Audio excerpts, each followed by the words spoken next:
सो है एवरीवन, स्वागत है आप सबका फिर से एक नए वीडियो में। कैसे हो? I hope all good. और गाइज, इस वीडियो में हम बात करने वाले हैं स्पेशली एग्रीमेंट के ऊपर। जितने भी लोगों का कमेंट, मैसेज, कॉल आ रहा था कि एग्रीमेंट पे मतलब एक वीडियो बनाइए कि क्या क्या डॉक्यूमेंट लगते हैं, कब एग्रीमेंट होता है। मतलब क्योंकि जो एक नोटिस जो जारी हुआ है मतलब कि क्लास स्टार्ट होने का, उस पर लिखा हुआ है कि आपको एग्रीमेंट करा के ही आना है कॉलेज।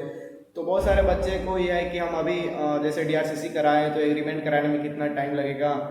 तो इसलिए बहुत सारे बच्चे का ये था कि कितने दिन पे एग्रीमेंट होता है, तो मतलब क्या बिना एग्रीमेंट कराए कॉलेज आ सकते हैं। तो इसका जवाब मैं अभी दे देता हूँ कि बिना एग्रीमेंट कराए आप कॉलेज आ सकते हो, कोई दिक्कत नहीं है। जब आपका एग्रीमेंट का कॉल या मैसेज आएगा उसके बाद आप कॉलेज से जाकर अपना एग्रीमेंट करा सकते हो, क्योंकि उसके लिए एक टाइमिंग होता है। इतना जल्दी जैसे बहुत बच्चा आने से 5 दिन 10 दिन पहले कराएगा डीआरसीसी, तो उसका तो इतना जल्दी हुआ नहीं, तो उसका तो फिर क्लास छूटेगा, सेशन स्टार्ट हो जाएगा। तो इसलिए इसका कोई चक्कर नहीं है, आप बिना एग्रीमेंट कराए आ सकते हो कॉलेज।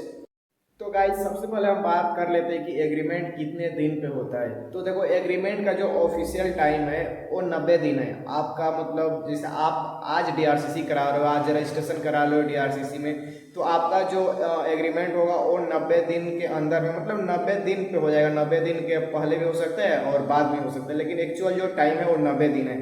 लेकिन एक बेनिफिट ये हुआ है कि पहले ऐसा मतलब जो 90 दिन था वो उसी डेट पे, मतलब पहले मतलब आज से 1-2 साल पहले उसी टाइम पे होता था। जो मतलब कि 90 दिन है तो 90 दिन पे ही एग्रीमेंट होता था, उससे पहले नहीं होता था। लेकिन अभी एक बेनिफिट हो गया है कि किसी का 1 मंथ में भी हो जाता है, किसी का 2 मंथ में भी हो जाता है। मतलब कि 90 दिन के पहले, यानी कि 1 मंथ में भी किसी का मैसेज आ जाता है या 2 मंथ में भी आ जाता है। तो अब यही एक बेनिफिट हुआ है। तो जितने भी लोग पहले डीआरसीसी कराए हुएगा 1-2 महीना पहले, बहुत किसी का एग्रीमेंट मतलब कि हो भी गया है, सब काम हो भी गया है। और जितने लोग का नहीं हुआ है वो लगभग 1 मंथ पहले कराए हुएगा। किसी का होता है कि किसी का मतलब 90 दिन से ज़्यादा भी लग जाता है, लेकिन अभी के टाइम में ऐसा हो रहा है कि मतलब कि ज़्यादा से ज़्यादा 2 मंथ लग रहा है। 2 मंथ के पहले भी हो जा रहा है, 1.5 मंथ में भी हो जा रहा है। तो एक बेनिफिट हो गया पहले के तुलना में। ऐसे तो ऑफिशियल जो डेट है वो 90 दिन ही है।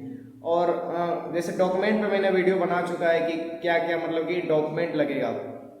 तो मैंने शायद किसी वीडियो में बताया था, लेकिन फिर इस वीडियो में बता दे रहे हैं कि क्या क्या डॉक्यूमेंट लगता है। तो हम बात कर लेते हैं डॉक्यूमेंट के ऊपर कि क्या क्या डॉक्यूमेंट लगता है।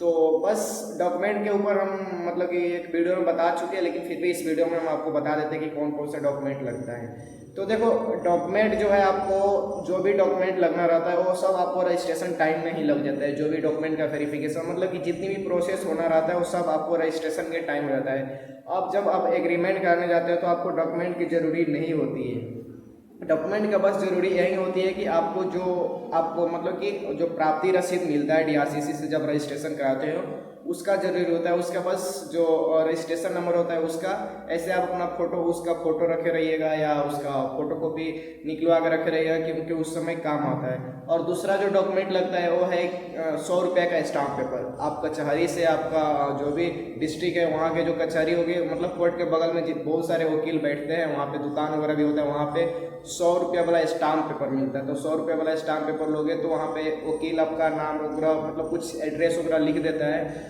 और लिखने के बाद वहीं लेके जाना पड़ता है आपको, और फिर डीआरसीसी जाना होता है। तो जहाँ रजिस्ट्रेशन होता है वहाँ पे एग्रीमेंट नहीं होता है, उसके बैक साइड में 1-2 लोग बैठे रहते हैं, वहीं करते हैं। तो वहाँ पे वो खुद मतलब ना 10-15 पेज वाले कुछ पीडीएफ टाइप का मतलब कि निकाल के देते हैं। उस पर सब कुछ आपका एग्रीमेंट होता है। तो एग्रीमेंट का मतलब क्या, उस पर सब कुछ सारी प्रोसेस लिखी होती है कि आपको लोन कैसे चुकाना है। अगर आपका जॉब नहीं होता है या कुछ भी नहीं होता है तो फिर मतलब कि उसका पैसा लगेगा या नहीं लगेगा, मतलब उस पर सारी चीज़ें जो भी मतलब कि डीआरसीसी की जो भी प्रोसेस है, मतलब कि आपको कैसे चुकाना है, वो सब चीज़ लिखा रहता है। तो बहुत सारे बच्चे को लगता है कि मेरा जॉब नहीं होगा तो मतलब कि पैसा नहीं देना होता है। तो उस पर आप ध्यान से देखोगे, पढ़ोगे, तो उस पर सब कुछ लिखा रहता है कि आपका जॉब हो चाहे ना हो, उस पर देना होता है। क्योंकि आप एग्रीमेंट कर रहे हो, उस पर आप साइन कर रहे हो, आप साइन करते हो, आपके जो को अप्लीकेंट होते हैं, आपके पापा या मम्मी, वो साइन करते हैं। तो इसलिए एग्रीमेंट होता है, क्योंकि आपने एग्रीमेंट किया हुआ है, आपने उस पर साइन किया हुआ है कि हाँ मेरा जॉब हो चाहे ना हो, मतलब जितनी भी उसकी जो भी चीज़ें हैं उस पर, मतलब कि आप इच्छुक है, आप मतलब तैयार है इस चीज़ को लेने के लिए। क्योंकि बिना एग्रीमेंट का आपका पैसा भी नहीं आएगा।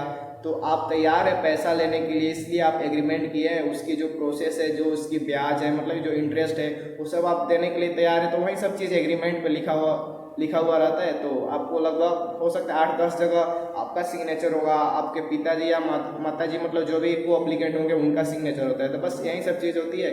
उसके बाद एग्रीमेंट हो जाएगा, उसके बाद 15 या 20 दिन के अंदर आपका पैसा आ जाएगा। उसके बाद से फिर एग्रीमेंट नहीं कराना पड़ता है। उसके बाद आप खुद ऑनलाइन अपने आप से, मतलब कि कॉलेज से डिमांड लेटर मिलता है, उसको अपलोड करोगे तो जो सेकेंड थर्ड पेमेंट होगा वो सब आ जाता है। बाकी यही सब प्रोसेस है, बाकी कोई इसमें दिक्कत नहीं है। चलो फिर मिलेंगे नेक्स्ट वीडियो में, तब तक के लिए धन्यवाद, बाय गाइस।